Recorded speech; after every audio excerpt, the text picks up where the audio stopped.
absolute pleasure to welcome the President, Secretary Perry, Administrator Wheeler, all of the state and local officials that are here today. Welcome to Shell's Pennsylvania Chemical Project site.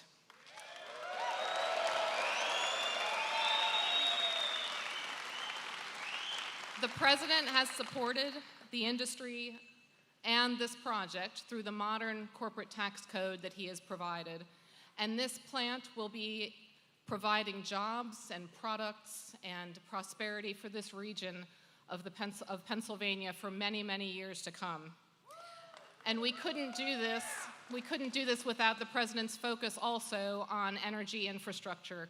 That focus has enabled us to break ground on the Falcon pipeline, and when that pipeline is complete, it will provide much needed fuel stock for this plant. We are very grateful for the President's help. Shell has been in the United States for over 100 years. We employ directly about 17,000 people here in the United States. We touch 20 million customers. We have 13,000 retail sites branded with Shell. We produce 426,000 barrels of oil equivalent per day. And this country is the biggest country in Shell's portfolio, and we invest $10 billion a year in the United States.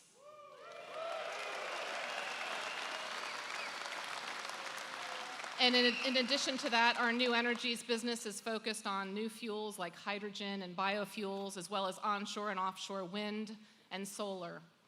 But I'll tell you, this project isn't as important to Shell as the safety of all of you and every single one of the people that work on our sites. And I'm so proud to be able to announce that this team here has actually worked over 8 million hours without a lost time injury. That is fantastic.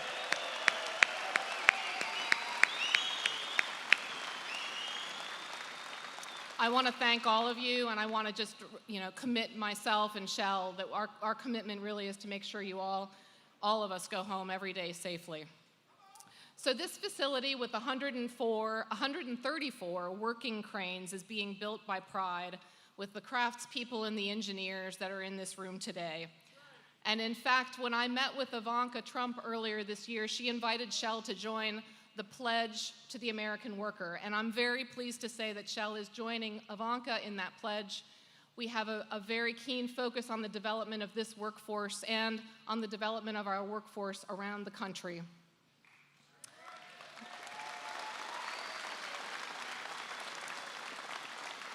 We have about 6,000 workers here working on this site, and we are spending millions of dollars every month in wages and injecting more prosperity into this region every single month. And we're here, Shell is here in this part of the world, in this part of the country, because of the competitive regulatory framework that is provided, because of the plentiful American natural gas in this part of the country, as well as the support for the manufacturing sector. That support comes from the White House, from the Department of Energy, from the Environmental Protection Agency, and from the many state and local officials that we work with, and of course from the whole team that's here today. Thank you for that support.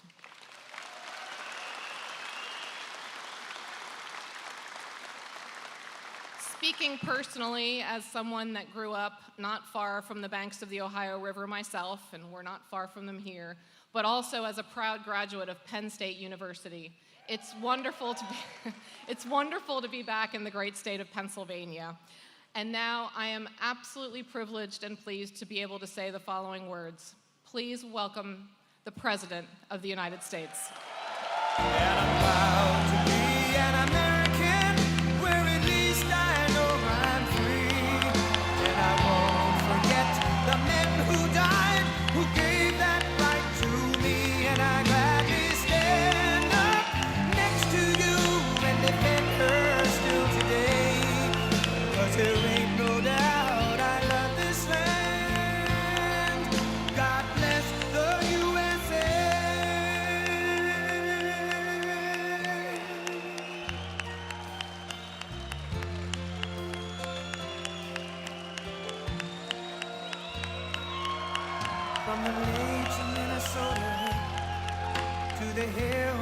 Tennessee, across the plains of Texas, from sea to shining sea, from Detroit down to Houston, and New York to LA, where there's pride in every American heart, and it's time we stand and say that I'm proud to be an American, where at least I know I'm free, and I won't forget the men who died, who gave that right to me, and I gladly stand up next to you and defend her still today, 'cause there ain't no doubt I love this land. God bless the USA.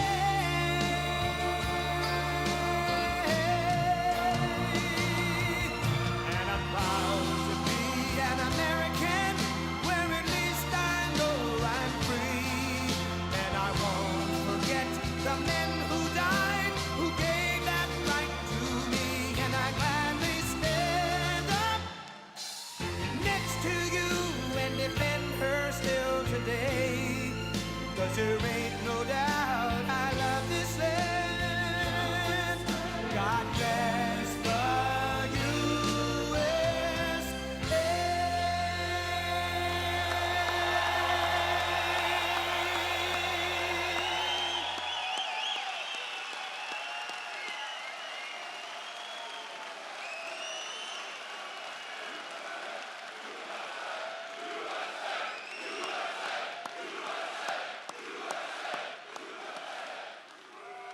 Well, thank you very much, and thank you, Gretchen. It's great to be back in the incredible Commonwealth of Pennsylvania. Great place.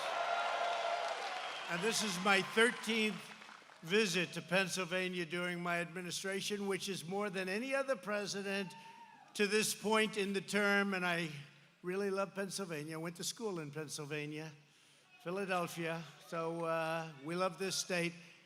And I love the unions, and I love the workers. And you know, when I built buildings in New York, I built them exclusively with union. People don't understand that. I was exclusive. And in the last really great election, our election of 2016, you know, we did great with the union workers, great.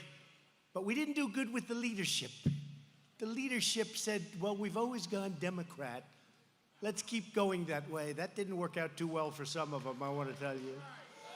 I'll tell you, and as Gretchen said, this would have never happened without me and us. This would have never happened. So I'm with you. I'm with you. Remember that, and remember that Pennsylvania. You know, Pennsylvania has the best numbers they've ever had in the history of the state, and that's for a very good reason. And you know what that reason is? Hello, here I am. And I'm truly honored to be here with the amazing energy workers and construction workers. These are talented people. The craft workers who make America run and who make America proud. We're proud again. We're proud again. And no one in the world does it better than you. Nobody. Nobody does it better. There's nobody in the world that does it. And we're unleashing that power again, like we've never seen before, I will say. And we are doing well, and we're fighting against a lot of countries that have taken advantage of us for many, many years, but they're not doing it so much anymore. And in a little period of time, they won't be doing it at all anymore. They've taken advantage of this country. Today, we celebrate the revolution in American energy that's helping make our economy the envy of the world. This Shell petrochemical plant in Beaver County, Pennsylvania. I did very well here. We did very well. How many points did we win by? Does anybody know? I'll tell you. Isn't it, I think, 28 points? That's a lot. That's against a Democrat or whatever. It's one of the single biggest construction projects in the nation, and it made it possible and was possible by clean, affordable, all-American natural gas. Powerful, clean, natural gas.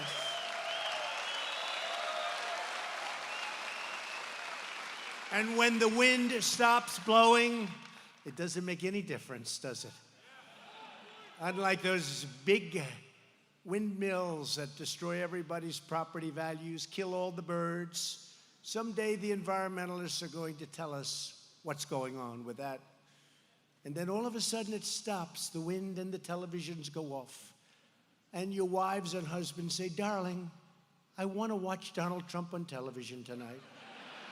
But the wind stopped blowing and I can't watch. There's no electricity in the house, darling.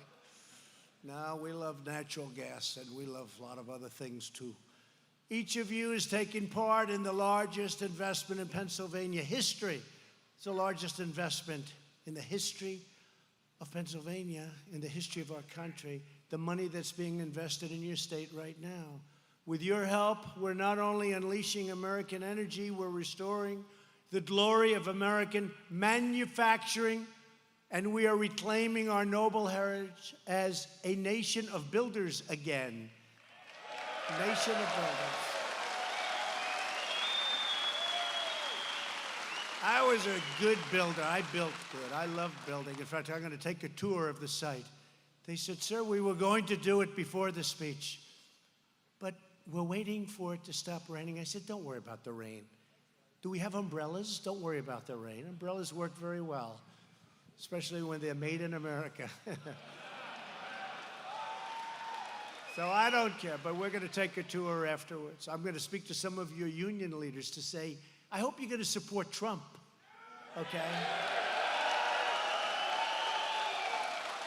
And if they don't, vote them the hell out of office because they're not doing their job. It's true. Vote them out of office.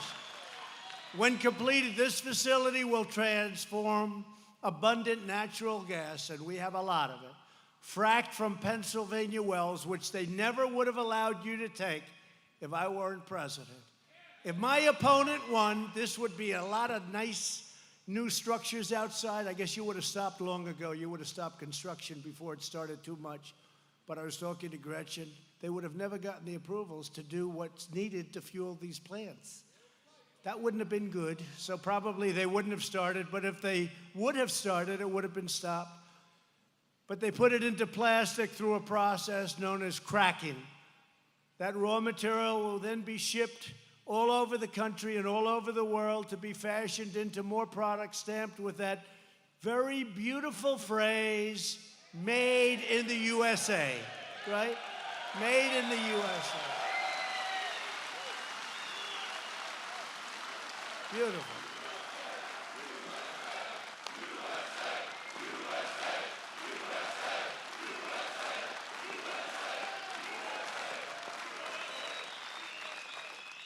That is a beautiful phrase. Getting this massive job done right has required more than 1,500 pieces of heavy equipment, one of the largest cranes anywhere in the world. I look forward to seeing it. I love cranes. I love trucks of all types.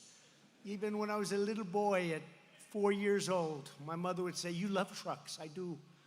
I always loved trucks. I still do. Nothing changes. Sometimes, you know, you might become president, but nothing changes. I still love trucks. Especially when I look at the largest crane in the world. That's very cool. Do you think I'll get to operate it? I don't know.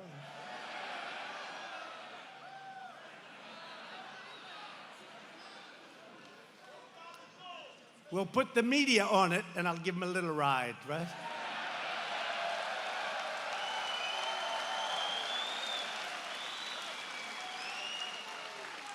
And you have thousands of tons of concrete, aluminum, and steel, and nearly 6,000 of the strongest, toughest, and most talented workers anywhere on earth. I know. It was the Trump administration that made it possible, no one else. Without us, you would never have been able to do this. I want to thank all of our great union members, the Boilermakers, carpenters, cement finishers, electricians, iron workers, laborers, millwrights, operators, plumbers, painters, Steam fitters, I know them well. And a group that I've used more than anybody that's ever run for office, times 1,000. Because in New York City, they would drive those cement trucks up to my building, and those trucks were always on time, and sometimes they were lined up for 6 blocks when I was doing different things. Even when I was doing the Woolman Rink, the city couldn't build it. It took them 9 years. They had no idea what they were doing. And I had that whole big, about 70,000 feet. It's like a massive office floor, bigger than an office floor. We did it all in one day, and the trucks were lined up from Central Park all the way back into Harlem. And they did it all in one day, that pour. It was called a contiguous pour. The city used to build little pieces, a little piece here, a little piece there, a little piece here, a little piece there. A few years later, a little piece here. Then they had pipes underneath, and the pipes were made out of copper. And during the evening, things would happen, like the copper would be stolen because it was very valuable. So they'd have a little piece with copper, and then the rest of the pipe they'd lay, and they'd get ready to pour, and they'd leave, and everybody would steal the copper. So they'd start. This took place for, I guess, from 7 to 9 years. Nobody actually knows. Nobody wants to talk about it. But those trucks were operated incredibly well, and I never missed a delivery, and it's called the Teamsters. I also want to thank Bechtel, a real incredible company. We talk about the great builders of the world. President Jack Future. Where is he? Where is he? Jack. Where is Jack? Jack. What a great job you've done, Jack. Some big ones. Think of it this way, Jack. If we don't win, you won't be doing anything in this country. And you know, the world follows us. You see that? The world follows us. And it won't be so good. But you and I are friends, and you're going to have a lot of work to do, I think, Jack. A lot of work. Thank you, Jack. Great job. Jack has done an incredible job. That's an incredible company. Incredible. They're incredible builders. And the Secretary-Treasurer of North America's Building Trades Unions, Brent Booker. Where's Brent? Brent, thank you. Great job. Young guy. You're so young, Brent. How the hell did you get that job? Man.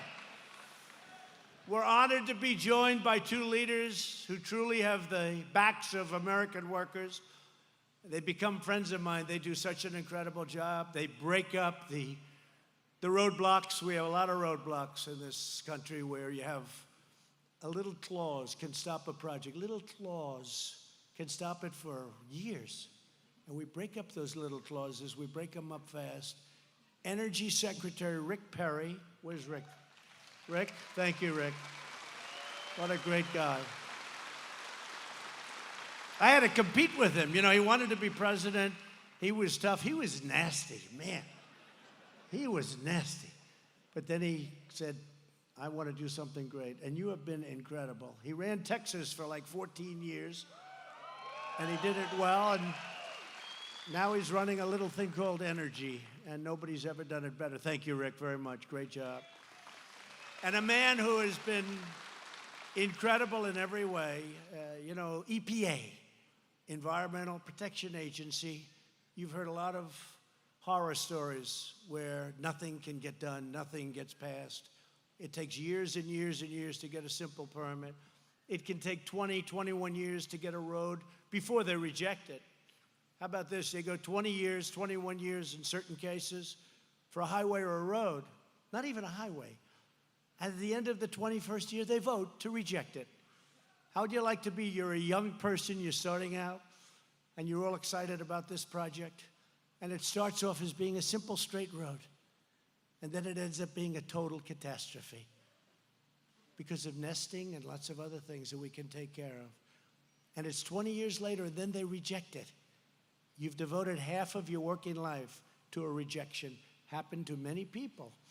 And we have a man that knows how to break it up, but he's also a great lover of the environment. EPA Administrator Andrew Wheeler. He's done an incredible job. Andrew? Great job, Andrew. Great. Really great job. And I also want to recognize some of my great friends that have helped me so much. Congressman John Joyce. John, where's John? John, usually you're in the front row. I can't believe this. I guess you got shut out by the unions. Look. Thank you, John. Fantastic job. John Joyce, been a great friend of all of us. Speaker of the Pennsylvania House of Representatives, Michael Turzai. Michael Turzai. Thank you, Michael. Great job. Thank you. Good to see you, Michael. Michael Turzai. Great name in this state, I'll tell you, for a long time. How long has it been, Michael? You've been there a long time. How long? Okay, good luck. Not that long. Thank you, Mike. And one of my good friends from Beaver County, David Urban. David, where's David? David, thank you, David. Great football player, great athlete.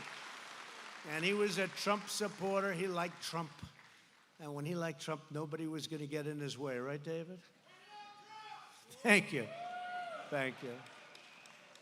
How are we doing in the state, David? We looking good? Thank you. I appreciate it. Thank you.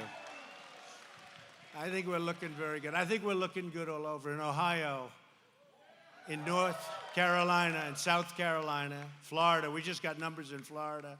We're looking fantastically good. Now, you know, sometimes, and they say, Donald Trump, can you imagine if I got a fair press? I mean, we're leading without it. Can you imagine if these people treated me fairly? The election would be over. Have they ever called off an election before, just said, look, just let's go on, 4 more years? Yeah. And then you want to really drive them crazy, go to hashtag 3rd term, hashtag 4th term. You'll drive them totally crazy. I mean, you have one guy on television, I'm telling you, he's not leaving. He's going to win, and then he's not leaving. So in 2024, he won't leave. I'm telling you, this is a serious person. These people have gone stone cold crazy. And we're grateful especially to Chairman of Royal Dutch Shell. That's big stuff, folks. You know, I'm a business guy. When I hear Royal Dutch Shell, you know, until I became president, that was like a big deal. But now I don't view it the same. Once you're president, nothing seems big, right? Chad Holiday. Where's Chad? Chad understands it. That's a big deal, Chad. And thank you for coming. That's a big deal. You don't get any bigger. It's an incredible company. Shell's U.S. president, you just met her and you know her. Everybody knows her. And she's got a lot of other things in store, and she thanked me for what we've done here. But I said, forget this. We got a lot of jobs. Let's do a couple of more fast. Do them fast. We'll get you fast approvals, and you may get rejected. You know, if it's not going to be environmentally good, environmentally sound, if something's going to be wrong. But we're not going to take 20 years to reject you, like they did with the pipelines. It didn't matter. I approved them, but that's okay. So we have pipeline. Oh. We got plenty of pipeline folks here, don't we? That's right. Hey, you know, that's a bigger hand than we got from the Teamsters. You believe that? No, but, you know, they did that with the pipelines, right? Keystone XL, they did it with the pipelines. Dakota Access Pipeline, we're building pipelines. And if we get the pipelines approved, and you better work, the EPA is working right now to get them approved, and Texas, and if we can increase, we're now the largest in the world in energy by far. But if we get those approved, Andrew, I hope Andrew's listening, EPA, Andrew, you know what I'm saying, right? If we get them approved in Texas fast, they said it will take 18 years. I said, could you do it in about a month? All right? If we get that, oh, look at those pipeline guys, they're so happy. That's a lot of jobs. But Andrew, if we get them approved fast, we can increase our entire output. Texas is so big, and it's bigger. It turned out to be much bigger. I also got you ANWR in Alaska, which may be bigger than everything. And they couldn't get it. Ronald Reagan couldn't get it. No president could get it. And I got it approved, and we're all set. And so we're all set. So, Andrew, in Texas, if you can get those pipelines going, you will be so happy. We'll have dinner with your family. I'll tell them how great you were. Okay? EPA. Thank you, Andrew. So I want to thank, though, Gretchen. She's been fantastic. I also want to thank Vice President of Pennsylvania Chemicals, Hillary Mercer. I want to thank you very much for investing in the people of Pennsylvania. Hillary? Where's Hillary? Thank you, Hillary. You're investing in the people of Pennsylvania, so that's a guarantee as far as I'm concerned. For generations, America greatness was forged and fueled and won by the extraordinary workers of this region. This region is an incredible region. Pennsylvania steel raised the skyscrapers that built our cities. And by the way, steel was dead. Your business was dead, okay? I don't want to be overly crude. Your business was dead. And I put a little thing called a 25% tariff on all of the dumped steel all over the country. And now your business is thriving. Probably there's few businesses that have gone proportionately up, like steel and aluminum. We did it with aluminum too, but they are doing well. 25% and 10% on aluminum. And they still dump, but now the United States takes in billions of dollars, and the dumping is much less, and the steel companies are thriving again. We have to have a steel industry. We can't. I mean, we need steel for defense. We need steel. What are we going to do? We have a little bit of a problem. We have a little bit of a conflict. We'll say, listen, China, could you do us a favor? We need help. All our steel mills are closed. Oh, damn it. Could you send us some steel, please? We don't make steel anymore. Well, we make it now. And I'll tell you what, those steel mills, U.S. Steel, and all of them, they're expanding all over the place. New mills, new expansions. We didn't have a new mill built in 30 years, and now we have many of them going up. Many car plants, they're coming in from Japan. I told Prime Minister Abe, great guy, I said, listen, we have a massive deficit with Japan.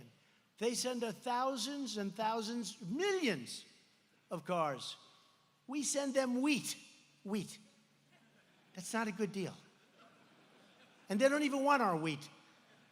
They do it because they want us to at least feel that we're okay. You know, they do it to make us feel good. But the deficit is massive, it's changing rapidly. But what they're doing is they're buying a lot of our stuff, including our military equipment. They're building car plants now in the United States, in Michigan, in Pennsylvania. Many of the Japanese car companies are coming over and building car plants in the United States. It doesn't fully do the trick, but it helps. And those deficits will start coming down very substantially. But we're losing $78 billion. For many years, we're losing billions and billions with these countries. And frankly, the countries that we do the worst with are the allies, our allies. Does that make sense to you? Our allies take advantage of us far greater than our enemies. And someday I'm going to explain that to a lot of people. Pennsylvania miners, do we love our miners? They lit up our towns and powered our industries. And Pennsylvania factory workers made the American brand into the universal symbol of excellence all around the world, all over. But in recent decades, the loyalty of Pennsylvania workers was repaid only with betrayal. They betrayed you. They let your companies move to Mexico, to Canada, to China, to many other places. We ended up with no income and massive unemployment. Well, right now, our employment has reached the lowest level that it's seen since the 1960s, and we'll soon be breaking that record, I predict. And you've heard me say it, but now it's even better. Numbers just came out. African American unemployment, lowest in history. Asian American, Hispanic American, lowest in the history of our country. Women, lowest in 70 years. Sorry, women, I let you down again. Think of it, lowest in 70 years, and I have to apologize to women. But soon we're going to have that. That will be a record very soon. We're very close to saying lowest in history for women, unemployment. Today, we have more workers working in the United States, that almost 160 million, than at any time in the history of our country. Think of that. That's a hell of a stat.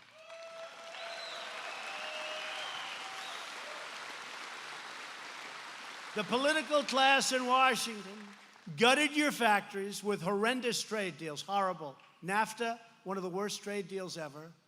By the way, World Trade Organization, it made China. China made themselves. They did a good job. But they ripped off our country for years.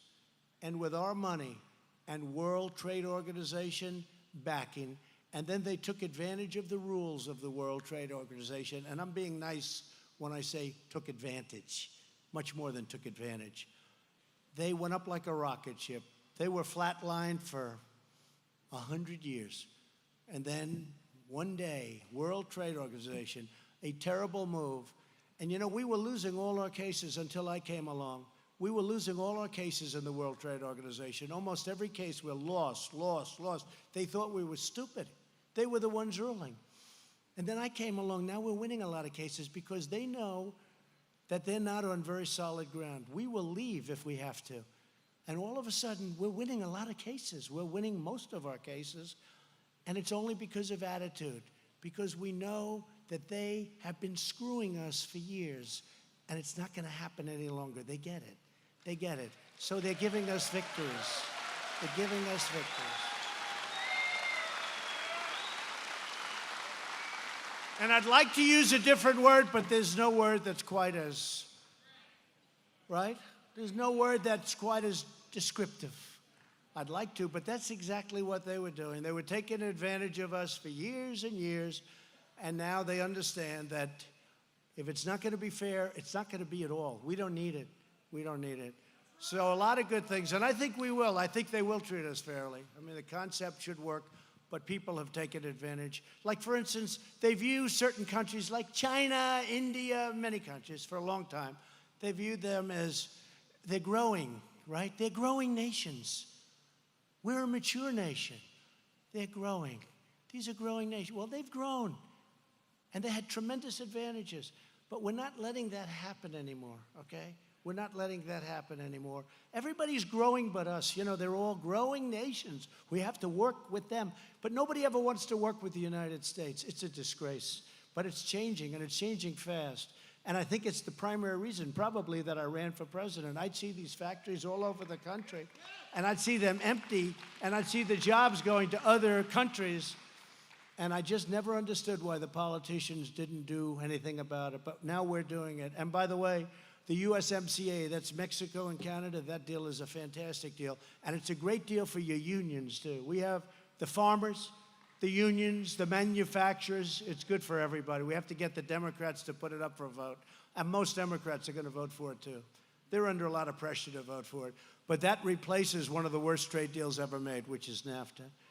But I watched them crush your industries with taxes and regulations, and they targeted American energy for total destruction. You weren't going to be able to take anything out. That's our gold. That's gold underneath our feet. And they weren't going to allow it to happen. The Paris Accord. The Paris Accord was good for other countries, wasn't good for us. All the while, they expected you to stay on the sidelines, silence your voices, and surrender the future of our nation. And you didn't do it, but you didn't have the right people representing you. So it didn't matter. But when you finally had the right person, the person that really cared, because this thing is costing me a fortune being president. Somebody said, oh, he might have rented a room to a man from Saudi Arabia for $500. What about the $5 billion that I'll lose? You know, it's probably going to cost me, including upside, downside, lawyers, because every day they sue me for something. These are the most litigious people. It's probably costing me from $3 to $5 billion for the privilege of being, and I couldn't care less. I don't care. You know, if you're wealthy, it doesn't matter. I just want to do a great job. That's why I don't care. I want to do the right job. When this great building company comes here and wants to build a plant, I want to make it easy for them, not hard for them. I'm not jealous of them. I couldn't care less. Bechtel. I'm not jealous of them.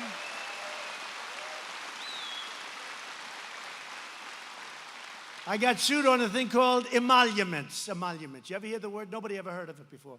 They went back. Now, nobody looks at Obama getting $60 million for a book. That's okay. Even though nobody in history ever got that much money for a book. Obama got $60 million. Think of it, $60 million for a book. Nobody looks at any, but with me, it's everything, emoluments. Nobody knows what it is. Here's the good news. Last month, I just won 2 cases on emoluments. And the judge was scolding of the other side. And what it is presidential harassment, because this thing is costing me a fortune, and I love it, okay? I love it because I'm making the lives of other people much, much better.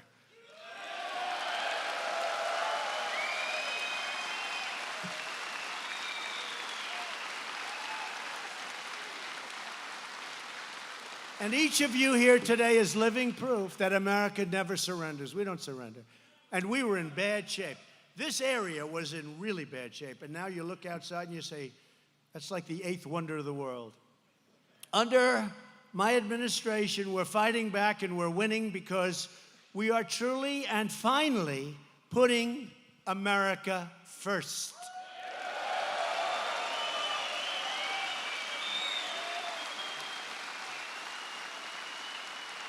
After years of building up foreign countries, we are finally building up our country. Think of it. We protect the border of South Korea, but we don't protect our own border. But now we are, and the wall is being built. We won that case 2 weeks ago. We won that case. The wall is, and we're going to have a lot of it. We're going to have anywhere from 400 to 500 miles built by the end of next year. We're building a lot of wall. And we need it. We need it. We want people to come into our country. They have to come in legally, and we want them to come in through merit.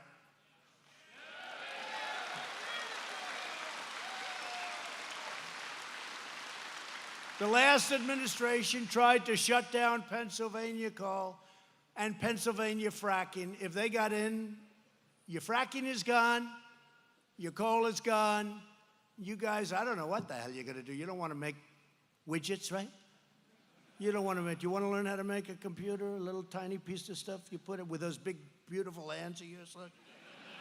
He's going to take these big hands, he's going to take this little tiny part. He's going to go home. Alice, this is a tough job. No, you want to make steel and you want to dig coal, and that's what you want to do. I was in West Virginia when Hillary made that terrible statement that she wants to close up all of the coal. She forgot in 3 weeks she was going to West Virginia. Remember, she wanted to close up all coal. She was in an area where they didn't do the coal, and she said, I look forward to closing up all coal. It's going to be closed. Steel, going to be in big trouble. She forgot 3 weeks she was going to West Virginia. That didn't work out too well. I won that one by 42 points. 42 points. West Virginia. And I actually think this time we have a good chance of winning Virginia, which is a tough one to win because, you know, you have some people there that maybe don't agree with us, but I think we have a really good chance of Virginia, too, which is something that hasn't been won by a Republican in a long time. But it's common sense. A lot of this is, you know, they say politics. Politics, great politics, is common sense. But on my first day in office, I ended the war on American energy. And that's common sense, I think. You know, that's common sense. We're lucky. You go to places like China, they don't have oil and gas. They don't have it under there. They have to go buy it. And then they devalue their currency and manipulate their currency. And that costs them a fortune to go out and buy it. They hurt themselves in the long run, but they're devaluing all over the place, as others are. But we have this unbelievable, the greatest in the world. We have the greatest resources, which really came about over the last few years. Nobody knew this. Fracking made it possible. Other new technologies made it possible. And now we're the #1, think of it, as I said, the #1 energy producer in the world. I'm so proud of that because we wouldn't have been #5. They were going to close it up. They were going to close it up. And it's common sense. They wanted to take away our wealth. That's what the Paris Accord would have done. It would have taken away our wealth. Wasn't for us. It was good for others. It wasn't for us. We had to pay money to other countries that are very substantial countries. They wanted to take away your wealth. They didn't want you to drill. They didn't want you to frack. They didn't want you to do steel. They wanted to take away your wealth. Now, the press will try and spin that differently, but I'm right, okay? The fake news.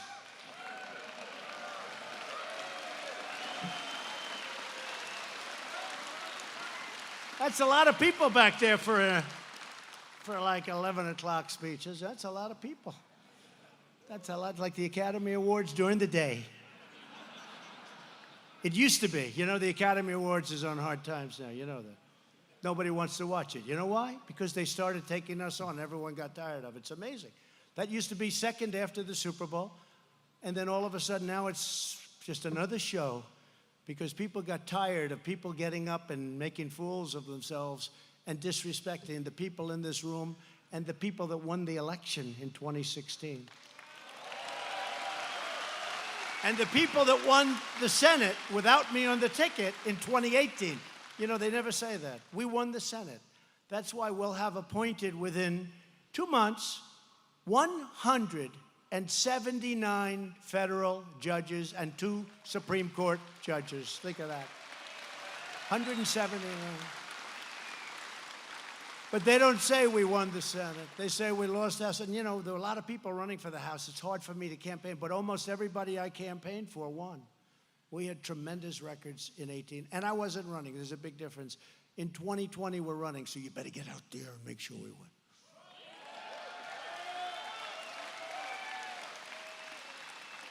And we have a record that nobody's ever had. Remember, when I was running, I was saying, we're going to do this, we're going to create jobs. Everyone, you know, big yawn, you know, we like it. Let's give them a shot. What do we have to lose, right? I said that with African Americans. They had the worst crime rates, the worst education, the worst everything. They had like 10 things. I'm reading it off a list. I looked, I said, what the hell do you have to lose? But I really sort of said the same thing to everybody because our country wasn't doing well with Biden and Obama, wasn't doing well. And they were pouring money in, pouring money in, and it wasn't doing well. Even now, you know, you see the interest rates. I'm paying a normalized interest rate. We should be paying less, frankly. This guy's made a big mistake. He's made a big mistake. The head of the Fed, that was another beauty that I chose. But even with that, we're paying a normalized interest rate. The nice thing is you get some interest from the bank. With President Obama, he was paying nothing. It's easy to make money when you're paying nothing. You're paying zero. Easy. But even with that, our economy's roaring, and his wasn't. It was the weakest economy since the Great Depression, the weakest up. So we have it going. Our country now has the hottest economy anywhere in the world. Every time a prime minister, president, king, queen, dictator, whatever they may be, some are sort of mutual. Some of you have presidents and prime ministers who are actually dictators. But they come in and they see me at the Oval Office. They always say, almost everybody, congratulations on your incredible economy. What you've done is incredible. The tax cuts, the regulation cuts, all of the things we've done. And they're all saying, and they want to try and copy us. It's not easy to copy us. And part of the reason it's not easy is because of the people like this, all over the country, the people in this room. You are incredible people. That was an incredible win. Thank you. Incredible. Incredible people. Incredible people. And here in the Appalachian region, where the Marcellus and Utica shale formations generate 1/3 of American natural gas. Think of that. You've been sitting on this for a long time, and yet look at the numbers. Look at the way you lived, because you never had anybody that wanted to take advantage of it. But now we're taking advantage of it. You're sitting on gold, and we're taking advantage of it, and your future has never looked brighter or better. It's so great that you stayed, because you suffered. This whole region, Appalachia, the whole region, it just suffered, this whole region, with great people. The greatest people. And you suffered. When this plant opens, 600 American workers will get the full-time jobs with quality health care, pensions, and great pay to support a family. And you have, I said before, almost 2,000 construction workers. And you're going to another plant because we're going to talk to Bechtel after this, and we're talking to Shell. You got the boss from Shell. You people don't realize that's a big deal. I don't know where the hell he comes from. Where are you based? It's not in this country. Hey, how about moving Shell to the United States?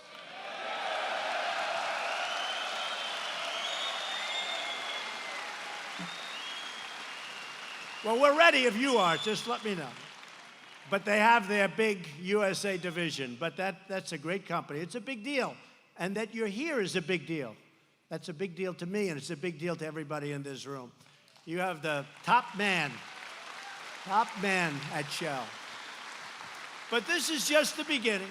My administration is clearing the way for other massive multi-billion-dollar investments. We just did one in Louisiana. It's a $10 billion plant. There's more pipes in that plant than I've ever seen in my life. There's more plant, you know that. LNG, it's an LNG plant. $10 billion, and it's totally sold out. They sell it like you rent office space. Can you believe it? It's all sold out. All over the world, people have used it. And you haven't had a plant like that built in this country, really ever, because there's never been anything that big. But you didn't build plants like that because environmentally they weren't letting you. And yet environmentally is so good what they've done and what they can build today. Investments that could bring more than 100,000 new jobs to this region are now being looked at very seriously. And I think the $100,000, I really do. I feel the 100,000 jobs, Andrew, is going to be a very low number. I think you're going to have many more. This is an incredible region. You're sitting on top of something special. It's all fueled by the greatest treasure on the planet, American energy. And we don't want people taking that away from us. Two more companies have recently proposed a $10 billion investment in the great state of Ohio. Incredible state.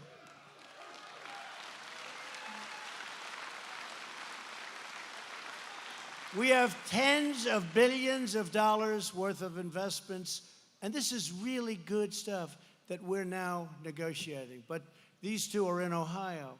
The energy revolution is also creating new jobs in West Virginia, Mexico, Colorado, Texas, Kansas, Louisiana, Indiana, Michigan, Illinois, Tennessee, North Carolina, South Carolina, all across our beautiful land. You have no idea what's going on, including, as I said before, car companies. We didn't make cars. Look, we lost 32% of our car companies to Mexico. Before I got there, by the way. Now it's very, very hard to do that anymore. Nobody's going to be looking that way, I don't think. And I want to thank Mexico because the president now has been great. And he's got 27,000 soldiers on our southern border and on his border with Guatemala, keeping our borders safe. Our numbers are plummeting, the people coming in. All because the Democrats won't approve fixing the loopholes in asylum. So I want to thank Mexico. It's incredible. We have close to 27,000. Think of that. We never had 3. I think we had about 2.5 soldiers. One was sitting down all the time. We had nobody. And don't forget, the southern border is 2,000 miles from the Gulf to the Pacific. We have 27,000, and they're doing a great job. And they're helping themselves, too, because they're disrupting and really hurting the cartels. So much of that stuff is run illegally by the cartels. Human trafficking, drugs, people. It's terrible. And Mexico, I'll tell you, they're so far. I hope they're going to keep it up. I hope they're going to keep it up. But they've been great. And 27,000 people. They wouldn't have done that for any other president, that I can tell you. That I can tell you. With us today are a few of the hardworking Pennsylvania patriots who are making this comeback possible. Jason Eckhart is the 3rd generation of his family to work on these grounds, and he's doing better than any of them. His father, and by the way, 3 years ago, you wouldn't have said that. 3 years ago, his father would say, hey, I had it made. His grandparents would say, we had it made. Now he can look at them and say, Dad, we have it made. His father and grandfather worked for the zinc smelting company previously housed at this site. When that plant closed in 2014, 500 jobs disappeared like magic. Remember President Obama? You need magic to bring back manufacturing jobs. You need a magic wand, remember? Not going to happen. Well, so far we brought back 600,000 manufacturing jobs. And Jason never imagined he would get the chance to carry on his family's legacy. But now he has. He is carrying it on, and he's carrying it on proudly. He's a great American. Jason, where are you, Jason? Jason. Jason. Come on up, Jason. Come on, let's get Jason up. Come on up, Jason. I'd like Jason to tell us what this great facility means to him and to his family. Thank you.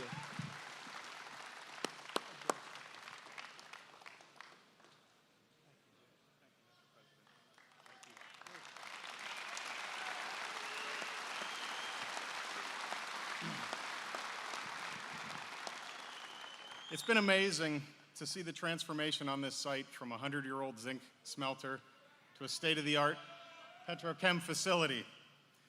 I'm very proud to be part of Pennsylvania Chemicals, to redevelop this site and create the jobs in Western Pennsylvania for all of you.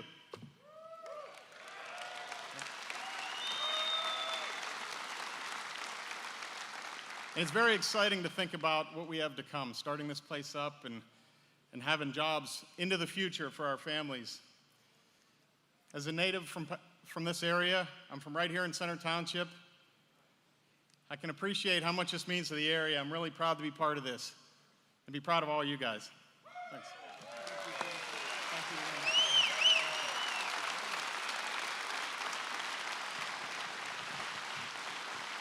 Thank you, Jason. Great. Did you enjoy doing that, Jason? I think so. You had a big group of people back here that likes you a lot. They're giving him a hard time back there, right? His friends. Thanks, Jason. Heather Michaud grew up here in Beaver County and has been working for Shell in other states for several years. Now she can raise her family right near her parents and loved ones and actually be home where she wants to be and where she belongs. Heather, please come up and tell us about your journey.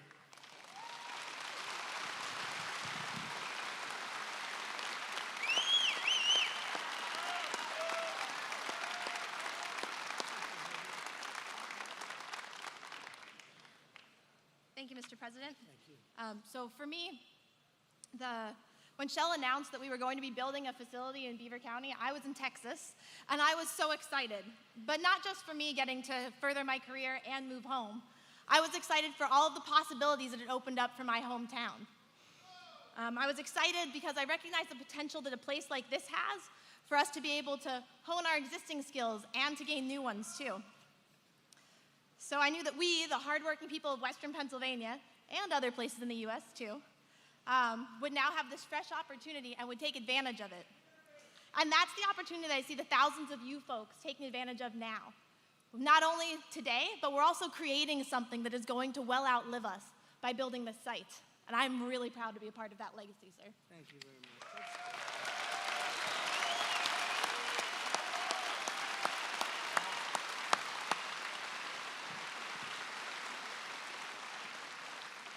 Great job. Thank you. She'll be running for office soon.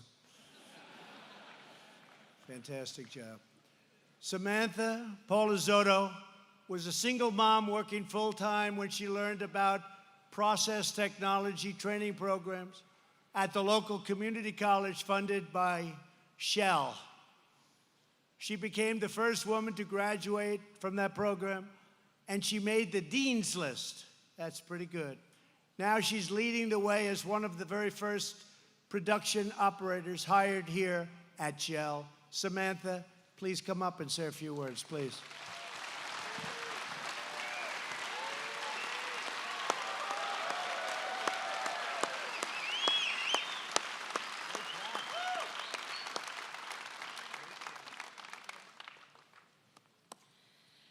Growing up in Beaver County, I can recall people talking of the good old days, when steel mills were running and often people were born and spent their whole lives in the same town. Local families had multiple generations working in the same industry and in many cases the same companies. This was a fact for our parents, but with the fall of the steel mills in this area, began to see a period of stagnation.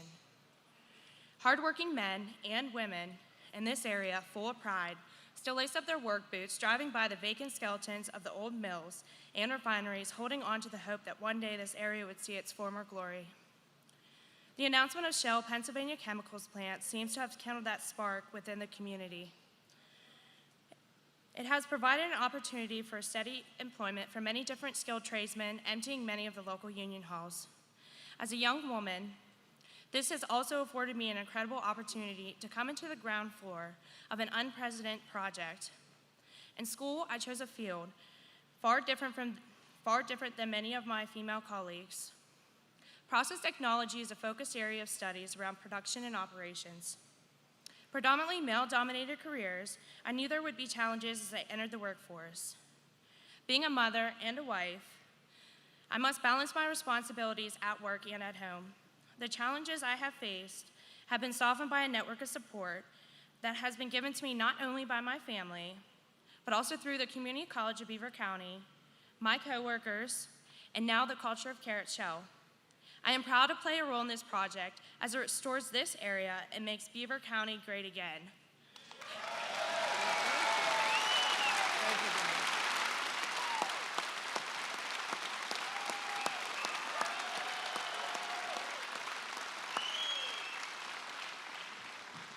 Thank you, Samantha. That was a great job. Thank you. To help create more opportunities for workers like Jason, Heather, and Samantha, my administration started the Pledge to America's Workers. Our partners are providing over 12 million training and enhanced career opportunities to American workers, and my daughter Ivanka is working so hard on it. She's done a great job. 12 million people so far have been positively affected. Today, I'm pleased to announce that Shell is signing the Pledge to America's Workers to provide enhanced career opportunities. By the way, Shell, thank you.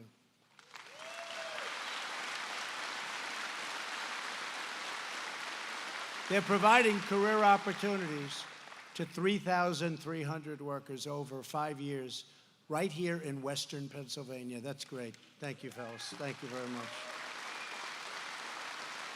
And thank you, Hillary, for the tremendous commitment that you've made. We really appreciate it. Fantastic job. Under this administration, we live by two very simple words: Buy American. That's what we want. I'm going to add something: Hire American. It's about hiring American, buying American. It's about America first. It's about make America great again. It's about keep America great.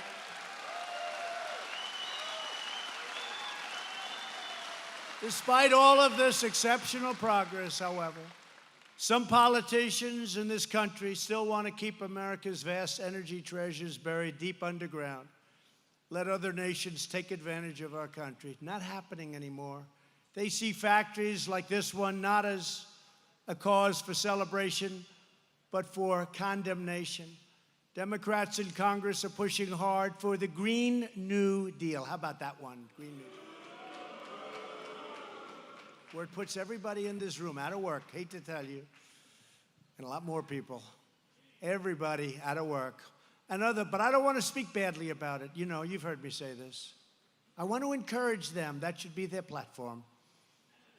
I don't want to do it too early. I did it very early with Pocahontas. I should have probably waited.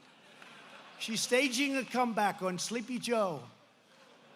I don't know who's going to win, but we'll have to hit Pocahontas very hard again if she does win. But she's staging a little bit of a comeback. What a group. Pocahontas and Sleepy Joe. I don't think they give a damn about Western Pennsylvania, do you? I don't think so. And other radical plans to wipe out our coal, that's what they want. They want to wipe out our oil. They want to wipe out our natural gas industries while allowing other countries to steal our jobs. Virtually every leading Democrat has vowed to eliminate fossil fuels, obliterating millions of American jobs, devastating communities, and bankrupting factories, families, and senior citizens all across this region. And by the way, this is the only fuel that has the power for plants. When you have to steam up and you have to fuel up on these giant plants, these giant generators, these giant electrical factories, you need what you're doing. You need this. It's got the power. The other doesn't have the power, certainly not yet, probably never will. And we're not taking chances. And we have the cleanest air and water we've ever had in our country right now. The cleanest we've ever had, and we're going to keep it that way. But we're never going to allow other countries and outside sources to take away our great wealth, because that's what they want to do. They want to take away our wealth, take away our jobs. We're not going to let it happen. To see the destructive results of the far left's energy nightmare, just compare the enormous success here in Pennsylvania with the tremendous folly happening right across a line, a little line in New York. Both states have vast energy reserves, but New York prohibits development while Pennsylvania welcomes it. From 2010 to 2017, natural gas production plummeted by nearly 70% in New York, but it soared almost 1,000% in Pennsylvania. And New York won't allow us to build a pipeline across, because New York is sort of a long state. And we can't have pipelines going across, helping a region that's not a wealthy region at all. They have a lot of economic problems. People are leaving left and right. We want to get it over to the waters. We want to get it over to the oceans. We want to get it up to New England, where they have the highest energy costs anywhere in the United States. We can't get energy because New York doesn't allow the pipelines to go through. And that's going to be very costly for New York, ultimately. As a result, families in Pennsylvania, shale country, got more jobs, billions of dollars in royalty payments, and wages that are significantly higher compared to their neighbors just across the state line. Meanwhile, families in New York, I love New York. That's where I'm from. Probably most of you don't know that. That's where I'm from. They're burdened with more power outages and electricity rates. You never saw anything like this, that are much, much higher than neighboring states and than your state. New York energy rates are through the roof. New England, through the roof. A lot of it has to do with the fact that we can't get pipelines through New York. New York won't let us. They won't let us. All New York likes to do is sue me. They like to sue me. They're always suing. I said, which lawyer's handling that case? No, they sue me for everything, so they can try to stop us by any means possible. The radical left wants to do to America what they've done to New York, raise prices, kill jobs, and leave our nation less independent and far less secure. My vision is the exact opposite, and we want to work with New York, and we want to help New York. They need jobs in New York so badly. You know, they talk about the environment. So you have the state line, and over here, you have machinery, fracking. And over here, you have nothing except poverty. Over here, you have people driving new cars and nice cars. And over here, you have cars that are 40 years old. Now, what does that have to do with the environment? It's the same. It's an artificial line. And I wonder what happens when they get down there. What happens? I just wonder, is New York losing its wealth? You know what I'm talking about, right? What happens when those lines go down and they can go in any direction now? The equipment is so incredible. So hopefully we can help New York. I want to help New York so much. We will never allow ourselves to be at the mercy of foreign energy suppliers, and that's what's fighting us. They don't want us to have great energy. They've made a fortune selling us energy. You probably saw the Straits the other day. Very few American boats are there. They capture Iran. I broke up that deal. That was a good thing to do. It's a whole different country right now. But they're capturing boats from other countries. They're not taking our boats. And one of the things that was brought out by the media, actually, and wisely and correctly brought out, we have very few boats going there anymore because we have our own oil and gas. We don't need it from the Middle East anymore. And that's why we're pursuing a future not only of energy independence, but not just words. You know, you've been hearing energy independence for years and years, and you'd hear it. We have real independence. But what we want now is not independence. We want American energy dominance. Dominance. Instead of relying on foreign countries, we are now relying on American producers, and we are relying on American workers to build our own future right here on American soil. It's time. And together, we're defending the oil and gas workers who light up our cities and uplift our communities. We're fighting for the technicians and construction workers here in Beaver County who are building a powerful engine of American commerce. There's no place like what you're seeing right outside these doors. There is no place like it. We're here once again to stand up for the engineers and the factory workers who will shape the work of your hands into American-made products sold all over the world. That's what's going to happen. That's what you're producing. And everyday patriots who make this all possible, you are the backbone of America, the absolute backbone, and you haven't been given the honor of having that said by other people, but you are the backbone of this country.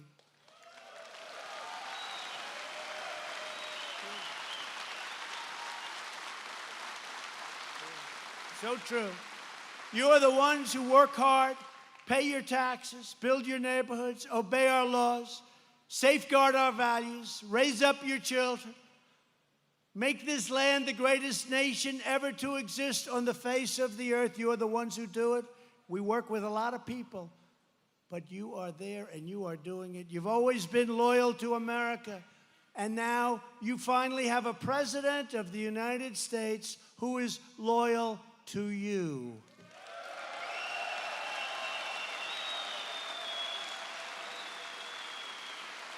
Our vision is pro-worker, pro-jobs, pro-family, pro-growth, pro-energy, and 100% pro-American.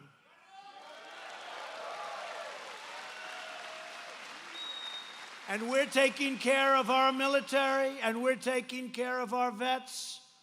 Veterans' Choice, you've been hearing about it for 45 years. I got it approved. Veterans' Choice. We're taking care of our veterans. We're taking care of our military like never, ever before.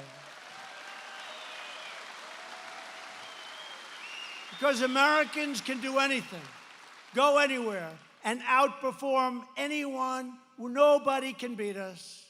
Nothing can stop us. Because winning is what Americans do. Winning is what we know best. We will keep winning, winning, winning. And I used to tell you the story about winning. I used to say that your great leaders would come to Washington and they would say, President, we're winning too much. We can't take it anymore. The people of Pennsylvania cannot stand winning. We haven't won for years and years, and now we're winning too much. Mr. President, please, for the good of the people of Pennsylvania, stop winning. Stop creating all these jobs. Stop creating all this product. Please, sir.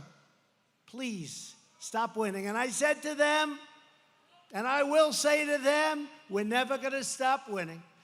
Because nobody's ever won like what's happened over the last couple of years. Nobody's ever won like you're winning. I've more than fulfilled my promises. Even they said, he promised things and he actually produced more than he promised. That's true. But we're going to produce more and more. I just want to thank everybody. With your help, factory floors across this land are once more crackling with life.